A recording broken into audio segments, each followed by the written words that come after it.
गाजी आबदोज जिसके डूबने की असल वजह 50 साल बाद भी एक मम्मा है। बिस्मिल्लाहिर्रहमानिर्रहीम, अस्सलाम वालेकुम। मैं हूं खुरम शहजाद और वेलकम बैक है खुम टीवी में आप सबका। तो आज की जो वीडियो वो ये है कि गाजी आबदोज कैसे डूबी और इसकी वजह मम्मा क्या है, कि क्यों ये इसको बोला जाता है कि ये एक मम्मा है। इंडिया वाले बोलते हैं कि ये हमने इसको मिसाइल मार के डुबोया था। इसकी हकीकत क्या है मैं आपको एक डिटेल बता रहा हूँ कि इसका कैसे सफर का आगाज हुआ और ये कैसे यहाँ से पाकिस्तान से निकली। ये 3 और 4 दिसंबर के दरमियानी रात थी जब इंडिया के शहर विशाखापट्टनम की बंदरगाह से कुछ ही फासले पर समुद्र में इतना जोरदार धमाका हुआ कि घर की खिड़कियों के शीशे टूट गए। लोगों ने देखा कि समुद्र का पानी बहुत ऊंचा उठकर नीचे गिर गया। कुछ ने समझा कि शायद ये जलजला है, कुछ लोग ये समझे कि पाकिस्तान की फजाइया ने बमबारी कर दी है, क्योंकि इस वक्त इंडिया की वज़ीर आज़म इंदिरा गांधी पाकिस्तान से जंग शुरू होने पर कौम से खिताब कर रही थी। पाकिस्तान की पहली आबदोज जो बहुत दूर तक जाने की सलाहियत रखती थी। गाजी पाकिस्तान की सबसे पहली आबदोज थी जो सदर अयूब खान ने अमेरिका से लीज पर हासिल की थी। दूसरे जंग अजीम के दौर की आबदोज डिलवाना को सदर कैनेडी और सदर अयूब खान के दरमियान मुआहदे के तहत जनवरी 1964 में पाकिस्तान के हवाले किया गया था। 1971 में पाकिस्तान फ्रांस से डिफेंसी क्लास के मजीद 3 आबदोज ले चुका था, लेकिन गाजी वो वाहिद आबदोज थी जो दुश्मनी के जेर कंट्रोल पानियों में अपने हदफ निशाना बनाने के लिए दूर तक जाने की सलाहियत रखती थी। पाक फजाइया ने अपनी तमाम आबदोजों को 14 से 24 नवंबर के दरमियान अपने पहले से तयशुदा गश्त वाले इलाकों की तरफ आगे बढ़ने का हुक्म दे दिया था। आबदोज गाजी को सबसे दूर खलीज बंगाल में अगर गाजी विक्रांत को तबाह करने या नुकसान पहुंचाने में कामयाब हो जाती तो इंडिया के बहरी मंसूबे को बहुत नुकसान पहुंचता। यह 8 नवंबर सन 1971 का दिन था कि जब PNS गाजी के कप्तान कैप्टन जफर मोहम्मद खान ने अभी ड्रग रोड पर शारा फैसल पर वाकया कलम में गुलाब शुरू ही की थी कि इन्हें पैगाम मौसूल हुआ कि वो फौरी तौर पर लियाकत बैरक में न्यू हेडक्वार्टर पहुंचे। इस वाकये में सबसे अहम बात यह है कि कमांडर जफर खान कुछ ही अरसे कबल फ्रांस से हासिल की जाने वाली डिफेंसी क्लास बंगलोर आबदोजों के सेकंड एंड लेफ्टिनेंट थे, लेकिन पाकिस्तान की नेवी को एक मुश्किल में ये दरपेश की कि हुकूमत ने यह फैसला किया कि बंगाली अफसरान को ऑपरेशन ड्यूटी से हटा दिया जाए। इस वजह से गालबन अगस्त में होने वाला वो वाकया था जिसमें पायलट अफसर राशिद मिनाज के तैयारे को पाकिस्तान एयरफोर्स के ही एक बंगाली अफसर फ्लाइट लेफ्टिनेंट मतिउर रहमान ने अगवा करने की कोशिश की थी। 14 नवंबर को गाजी कराची पोर्ट से अपने मिशन पर रवाना होगी। एक दिन और पूरी रात गाजी में गुजारी और इसकी तमाम रोलिंग की गई जिनके मुताबिक मुकम्मल तौर मिशन के लिए तैयार थी। उन्होंने ईस्टर्न कमांड स्टाफिंग अफसर जनरल जैकब को फोन किया और कोड वर्ड कहा, जिसका मतलब ये था कि पाकिस्तानी न्यूरल कोड को हासिल कर गया है। वहां से पहली बार मालूम हुआ कि पाकिस्तान बहरिया का बुनियादी मकसद इंडियन जहाज NS विक्रांत को तबाह करना था। इसका दूसरा मकसद अपनी डिफेंसी क्लास आबदोजों का इस्तेमाल करते हुए इंडिया के मगरबी बेड़ों को तबाह करना था। गाजी ने इंडिया आने से पहले श्रीलंका में ईंधन भरवाया। गाजी अब्दुल 14 नवंबर सन 1971 को कराची से अपने मिशन के लिए रवाना हुई। गाजी सबसे पहले श्रीलंका पहुंची जहां इसने 18 नवंबर को ट्रंकोमाली में ईंधन भरवाया। वो मुदारस चेन्नई जाने के लिए तैयार थी जब इसको कराची से पैगाम मिला कि विक्रांत अब मदारस में नहीं है। जफर ने कराची पैगाम भेजा कि अब चूंकि वो विक्रांत लापता है तो इनके लिए अगला डर क्या है। इसने कमांडर जफर खान को मुतला किया कि विक्रांत अब विशाखापट्टनम पहुंच गया। पाकिस्तान के न्यूट्रल हेडक्वार्टर्स और गाजी के कैप्टन दोनों ने महसूस किया कि इनके लिए विक्रांत तबाह करने का बेहतरीन मौका विशाखापट्टनम में था।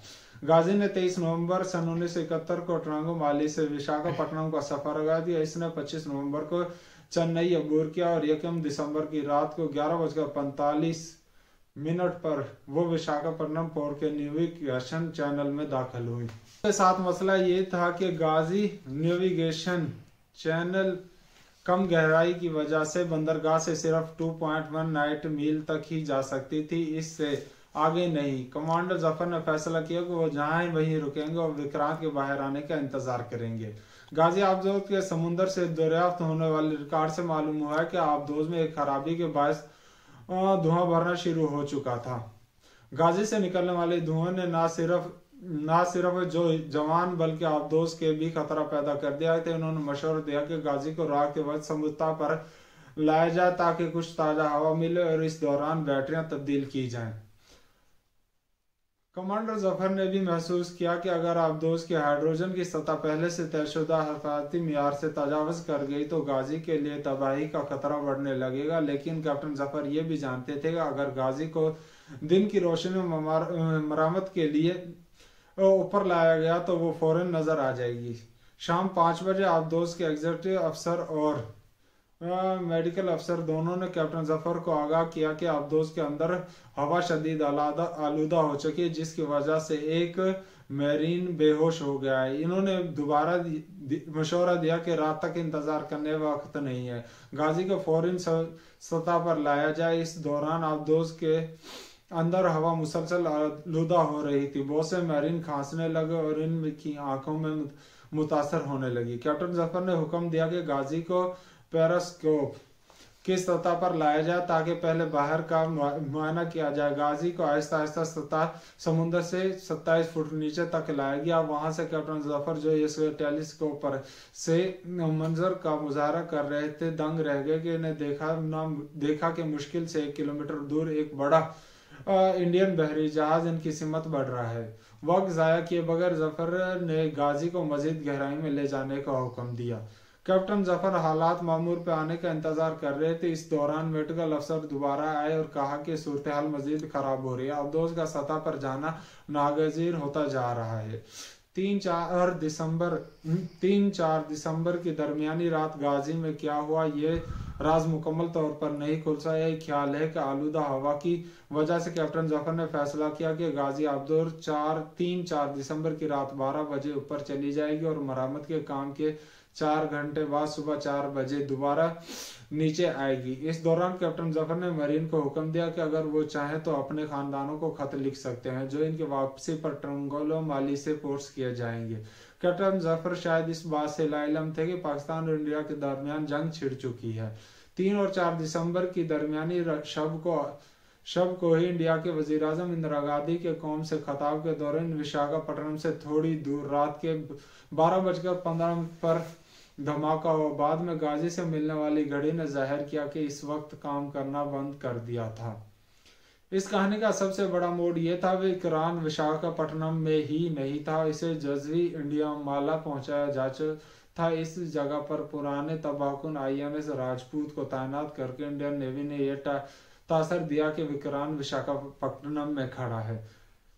अहम बात यह है कि इंडिया की जानब से गाजी के डूबने के वाक़े पर अगले 6 दिन तक कोई ऐलान नहीं किया। गाजी के डूबने की पहली खबर इंडियन नेवी हेडक्वार्टर ने 9 दिसंबर को दी थी, जबकि गाजी 3-4 दिसंबर की शब को ही तबाह हो चुकी थी। शुरू में इंडियन बहरिया ने इसका क्रेडिट लेने की कोशिश की कि इनका जहाज RS राजपूत ने तबाह किया, गाजी को तबाह कर दिया। लेकिन इंडियन नेवी के वाले एडमिरल JM बहरे ने अपनी किताब ट्रांजैक्शन 2 MF इंडियन नेवी 1965 से 1975 में लिखा है, गाजी के डूबने और इंडिया के ऐलान के दरमियान 6 दिन का वक्फा के सवाल को जन्म देता है। तीसरे दिन गोताखोर आबदोज का कोडिंग टावर हैच खोलने में कामयाब हो और इस दिन इन्हें आबदोज से पहली लाश भी मिली। पाकिस्तान नेवी के मुताबिक 9 दिसंबर को इंडियन नेवी ने इसलिए गाजी को डुबाने का क्रेडिट लेने की कोशिश की कि इस दिन पाकिस्तान नेवी के हंगोर आबदोज ने इंडियन नेवी के जहाज INS खंगरी को तारपेड़ मार कर डुबो दिया था, जिसमें तकरीबन 170 से ज्यादा इंडियन नेवी के फौजी हलाक हो गए थे। पाकिस्तान नेवी के मुताबिक इंडिया ने इस सुबकी से बचने के लिए यह दावा किया कि गाजी को इनके जहाज ने डुबो दिया। गाजी अब तक विशाखापट्टनम के मुजाफात के पानी में दफन है। अमेरिका ने इंडियन हुकूमत को तजवीज़ दी कि वो गाजी को अपने अखराजात पर समुद्र की तह से निकालेगी, क्योंकि यह आबदोज असल में अमेरिका की थी जिसे इसने पाकिस्तान को लीज पर दिया था, लेकिन इंडिया ने यह पेशकश मुस्तरद कर दी थी। हुकूमत पाकिस्तान ने भी अपने अखराजात पर गाजी को निकालने की पेशकश कर चुकी है, जिसको का जवाब नफी में दिया गया। पाकिस्तान नेवी के रिटायर्ड एडमिरल जनरल तस्नीम कहते हैं कि इनकी जाती राय में गाजी के जवानों को समुद्र में इनकी कब्र में सुकून से सोना दिया जाए, तो क्योंकि वो जवान भी अभी तक नहीं निकाल सके। तो ये गाजी आबदोज की ओरिजिनल स्टोरी थी। तो खुर्रम शहजाद को दीजिए इजाज़त, अपना ख्याल रखिए, पाकिस्तान को साफ सुथरा रखिए। अल्लाह हाफिज़।